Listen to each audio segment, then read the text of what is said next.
الوطن يا للوطن حب الوطن من الإيمان.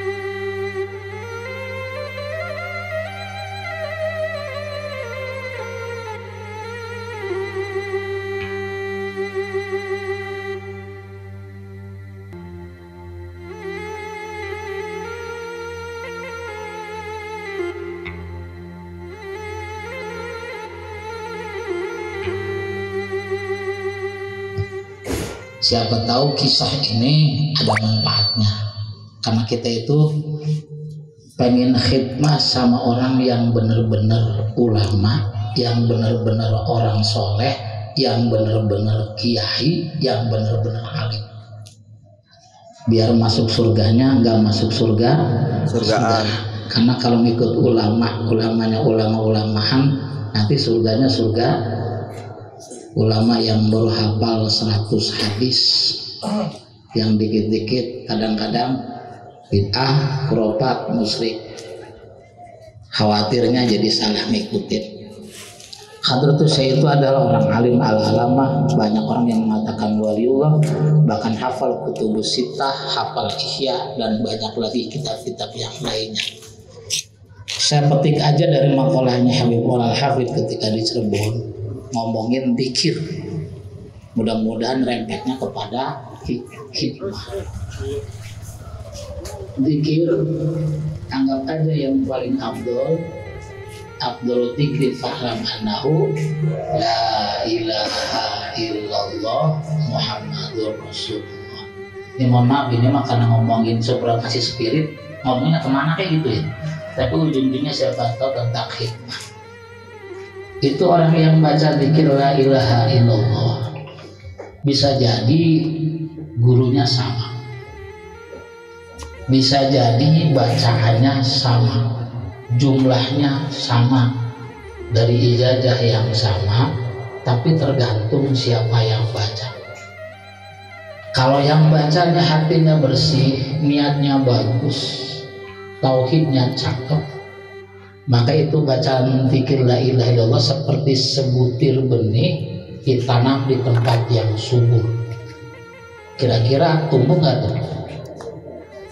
Tapi kalau yang bacanya la ilaha illallah padahal sama guru yang sama, bacaan yang sama, jumlah yang sama, mursyid yang sama, tapi yang baca hatinya kotor, orangnya nggak bersih, niat motivasinya jelek, itu sama aja satu butir ditanam di tempat yang gersang.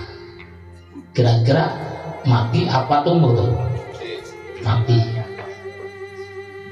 Yang zikirnya benar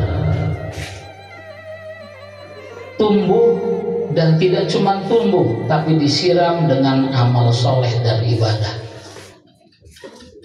Siram pakai amal soleh dan ibadah, maka tidak sekedar tumbuh, tapi dia akan tumbuh kemudian keluar ranting, keluar daun, sampai akhirnya keluar bunga. Tetapi yang tadi sama zikirnya la ilaha illallah, niatnya tidak bagus, hatinya jelek, kotor, sekedar motivasi dunia dan dunia saja, maka itu benih ditanam yang tempat yang gersang mati, dan tidak cuma mati, disiram pakai amal kemaksiatan, sombong, iri, hasud, dengki, cuma nguber-nguber dunia saja, maka tidak cuma mati tapi akan jadi busuk. Kalau yang tadi niatnya benar wangi, dari ujung timur sampai ujung barat tidak perlu diminta, tawon madu itu akan merubuh. Tawon madu akan merubuh, gak perlu diminta. Tapi yang tadi mati bahkan disiram pakai amal kemaksiatan, sombongan, hasud, iri, dengki, niatnya yang gak bagus, tidak cuma mati tapi jadi busuk, maka dari ujung timur sampai ujung barat itu yang merubuh gak usah pakai diundang, laler hijau. Laler hijau. Gambarannya apa?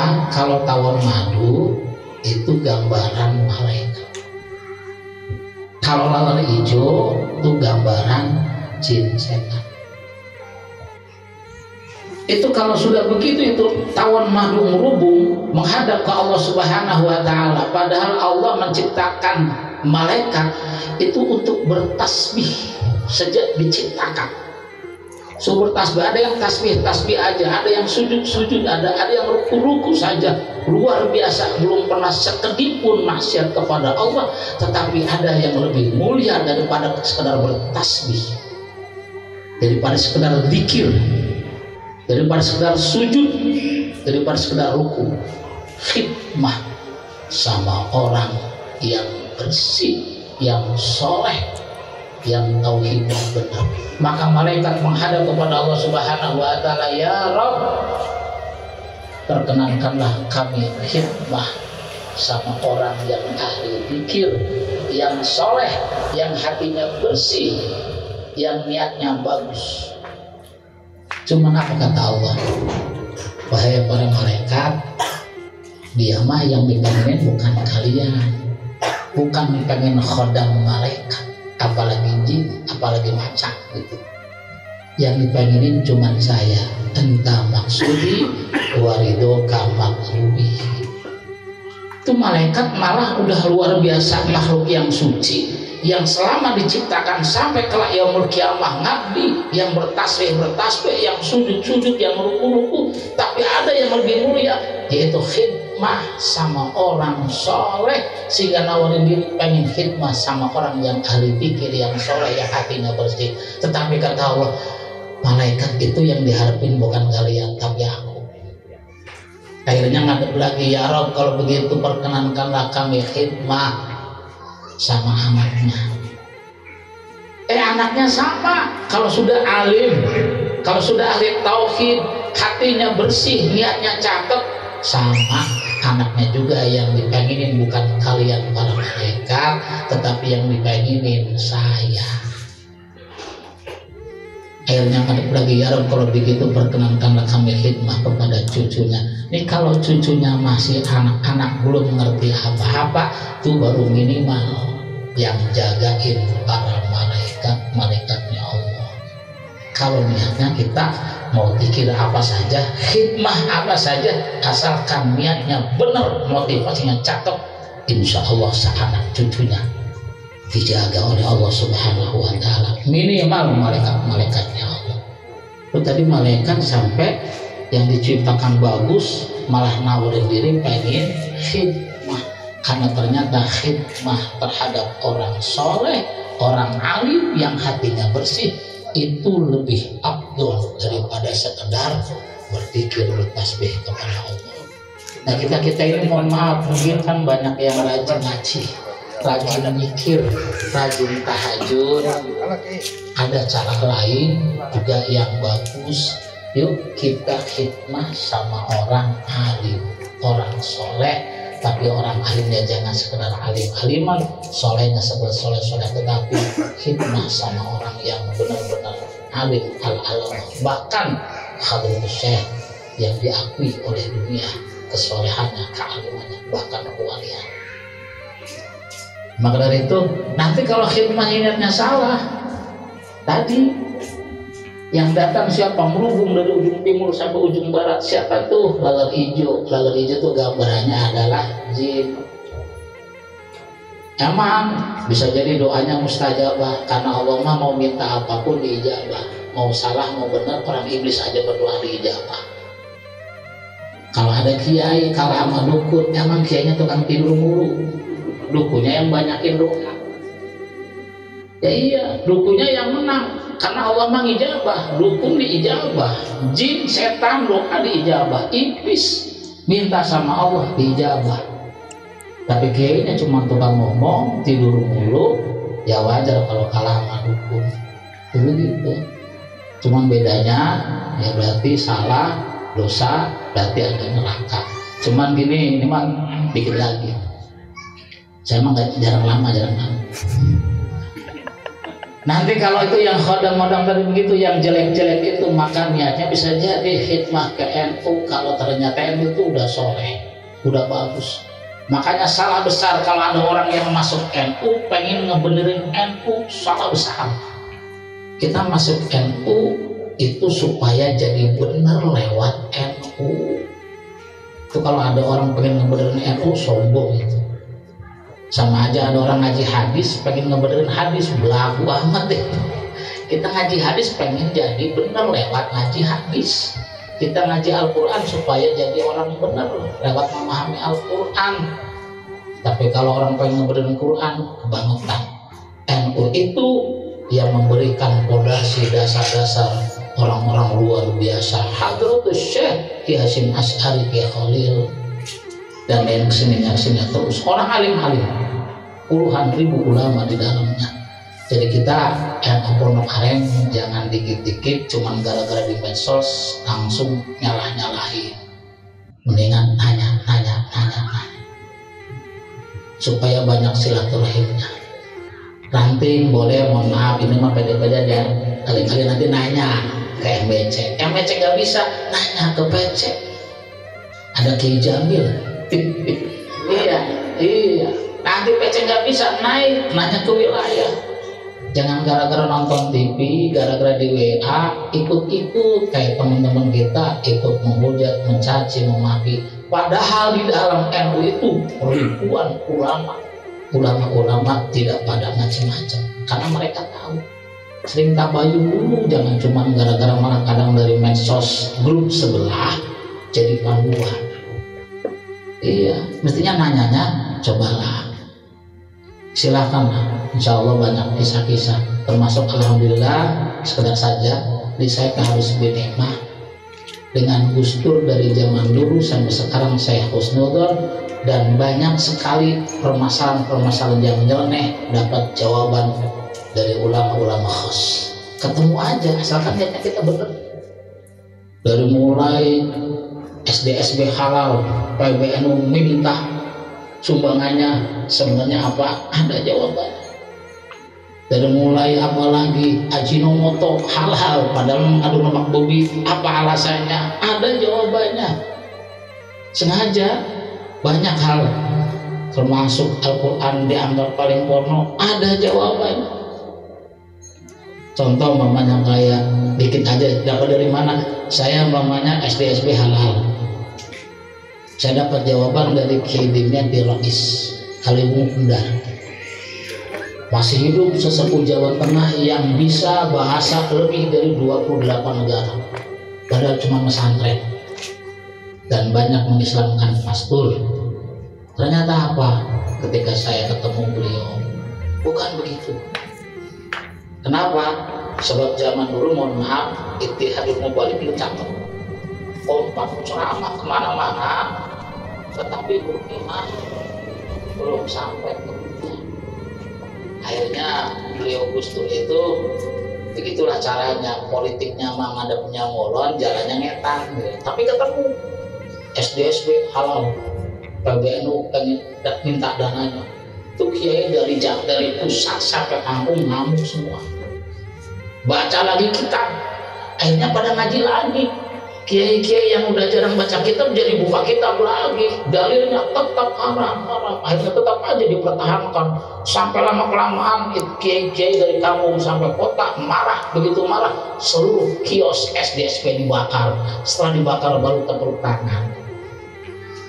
Cara ngomporinya begitu, tepuk tangan. Oh, tujuannya mah itu. Contoh lagi, dua aja jangan banyak-banyak karena banyak guru kita. Assalamualaikum diganti selamat pagi. Pernah dengar nggak dulu tuh sama Gus Dur diganti selamat pagi? Kiai dari kampung sampai pusat pada marah, profesor doktor umum pada marah. Jangankan selain NU, kiai NU pun banyak yang marah. Itu kalau cuma nonton di televisi, baca di koran, akan jadi salah paham dan ikut menghujat. Tapi hikmahnya supaya apa? Banyakin silaturahim. Datangi ke ustaz-ustaz, datangi ke kiai-kiai. Kalau kita tidak paham, nanya lagi, akhirnya ketemu. Dan saya dulu dapatnya sama, kalau nggak salah dari Kidimnya di Rais Kalimun Kendar. Kenapa? Sebab saat itu orang-orang Semarang gara-gara ada khusus bahasa Inggris, good morning, apa lagi tuh?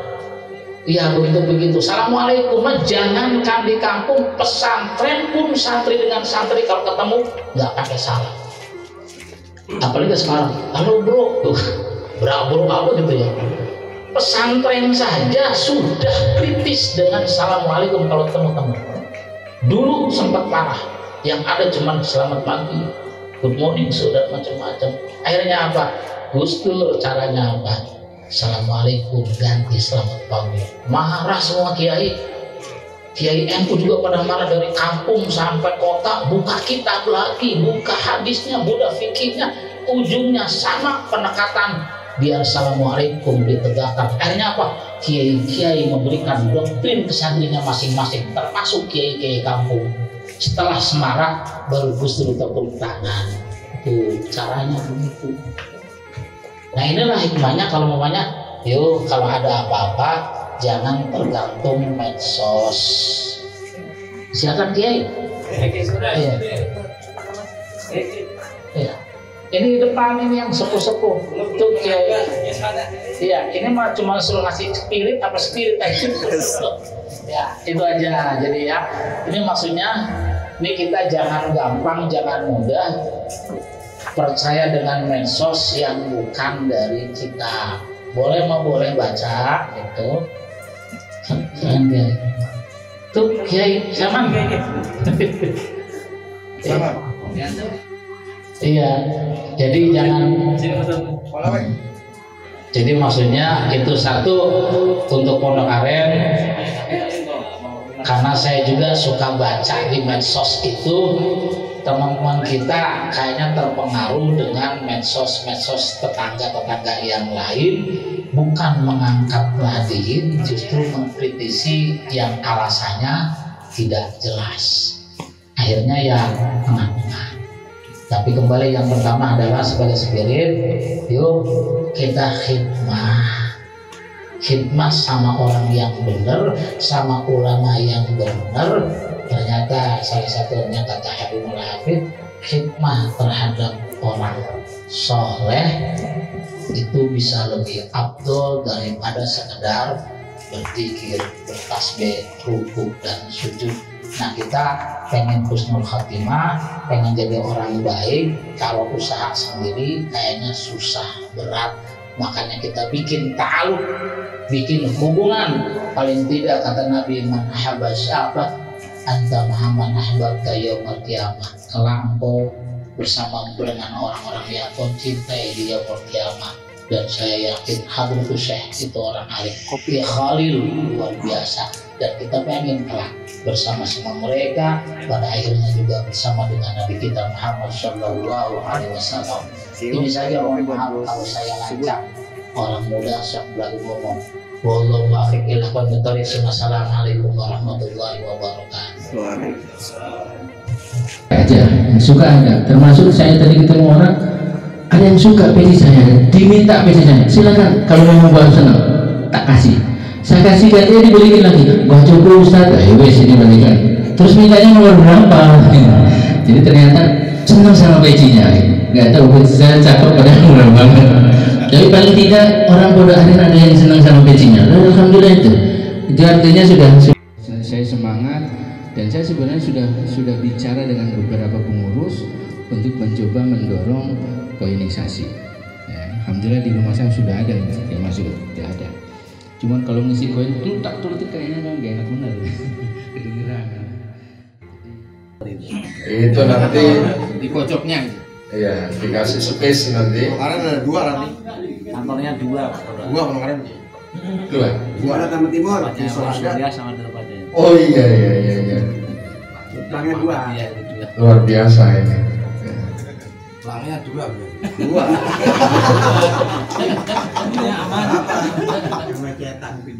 Harus jelas nanti. Baik. Itu insya Allah menjadi prioritas kita, dan kita akan upayakan. Tidak tahu nanti dari mana dananya, tapi kita akan upayakan sampai mudah-mudahan sebelum Ramadan sudah selesai.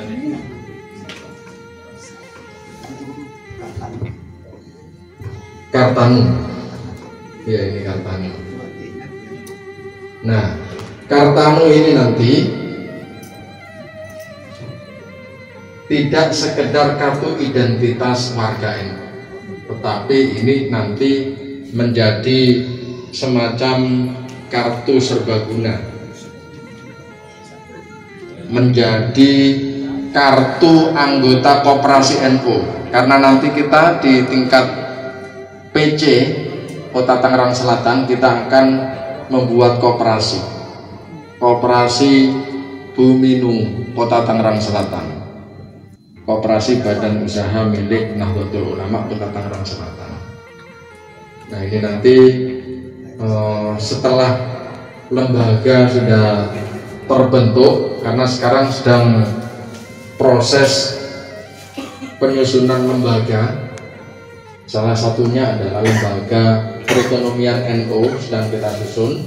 Nanti kalau sudah tersusun, segera akan melaksanakan program pertamanya itu pada semua warga NU Kota Tangerang Selatan. Nah, itu saham umumnya. Kalau nanti ada yang ingin nanam saham khusus, berbeda pembagiannya. Itu kalau di dalam koperasi namanya iuran sukarela. Nah, ini nanti kalau kaderisasinya harus masif, harus terus dilakukan, berarti 1 tahun paling tidak 2000. Kalau di awal-awal kemarin Pak Kiai Misbah Jurtim Pak Kiai Danu, cuma posisinya masih rapat karena ada usaha roti atau apa, jadi nggak bisa ditinggal Pak rotinya ini, kalau takut terbakar atau bagaimana saya nggak ngerti. Hadir dari Pondok Karya Pak Kiai Nur Hadi mewakili Pak Kiai Makmun Murad, tapi sudah mengundurkan diri duluan, nggak apa-apa disebut. Pak Ruslani, dan juga yang saya hormati, saya banggakan Kiai Haji Abdullah Mas'ud beserta Pak Kiai Imam Muzahir, Pak Kiai Jamil, Pak Kiai Khalid Yahya, rombongan dari pengurus cabang Nahdlatul Ulama Kota Tangerang Selatan yang senantiasa menemani kita semua. Astagfirullahaladzim, astagfirullahaladzim, astagfirullahaladzim, alhamdu ya Allah ya ma'bud ya karim. Allahumma salli wa sallim bil awwalina wal akhirin. Salli wa radiyallahu ta'ala an sadatina ashabi sayyidina rasulillah ajma'in. Bismillahirrahmanirrahim. Alhamdulillahi rabbil alamin. Hamdan yuwafi ni'amahu wa yukafi mazidah. Ya Rabbana lakal hamdu kama yanbaghi li jalali wajhikal karim wa 'azimi sultanik. Allahumma shalli wa sallim ala sayyidina Muhammad wa ala ali sayyidina Muhammad. Allahumma inna nas'aluka al-huda wal-tuqa wal-'afafa wal-ghina. Allahumma a'inna ala dhikrika wa syukrika wa husni ibadatika. Allahumma inna nas'aluka ridhaka wal jannah wa na'udzubika min sakhatika wan nar. Allahumma ij'al hadha jam'an mahruman wa tafarraqna min ba'di tafarruqan ma'suman. Allahumma ij'al hadha jam'an mashkura wa tafarraqna min ba'di tafarruqan maghfura. Allahumma ya muyassir kulli asir wa ya jalil kulli kasir wa ya sahib kulli farid wa ya muqim kulli fakhir wa ya qawi kulli da'if wa ya man kulli makhir. Yassir alayna kulli asir wa tayassir alayka yasir. Allahumma ya man la yahtaj ila al-bayan wa tafsir hajatana ilayka kasir ta'limu biha wa basir. Allahumma qdi hajatina wa yassir umurana wa nawwir qulubana wa sabbit qadamana ya Allah بعزتك وبإذنك برحمتك يا أرحم الراحمين. ربنا آتنا في الدنيا حسنة وفي الآخرة حسنة وقنا عذاب النار. صلى الله على سيدنا محمد وعلى آله وأصحابه أجمعين. سبحان ربك رب العزة عما يصفون وسلام على المرسلين والحمد لله رب العالمين.